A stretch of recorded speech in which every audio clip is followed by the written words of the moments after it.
యుద్ధం బిగినవ్వగానే అమెరికా చేసే ఫస్ట్ పని ఏంటంటే అవతల దేశం మీద ఆర్థికాంక్షలు వాళ్ళ బ్యాంక్ అకౌంట్స్ని స్తంభింప చేసేసి ఆ పైన వాళ్ళకి మూమెంట్ లేకుండా చేస్తుంది. ఆఫ్ఘనిస్తాన్ విషయంలో అదే చేసింది, క్యూబా విషయంలో అదే చేసింది, వియత్నాం విషయంలో అదే చేసింది, వెనిజులా విషయంలో అదే చేసింది, ఇరాక్ విషయంలో అదే చేసింది.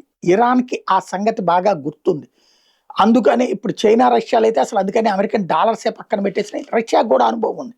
కాబట్టి ఇప్పుడు ఇరాన్ అని ట్రంప్ ఏమి హెచ్చరిస్తున్నాడంటే, మీరు మా మాట వినకపోతే ఇరాన్కి సంబంధించినటువంటి బ్యాంక్ అకౌంట్స్ ఏవైతే ప్రపంచవ్యాప్తంగా ఉంటాయో, ఇరాన్ వ్యాపారస్తులు, ఇరాన్ సైనిక అధికారులు, ఇరాన్కి సంబంధించిన వాళ్ళందరి ఫ్రీజ్ చేస్తాం, ఎక్కడెక్కడ స్తంభింప చేస్తాం అన్నటువంటి విషయాన్ని వార్నింగ్ ఇచ్చాడు. దానికి ఇరాన్ అంతకంటే ఘాటుగా స్పందించింది.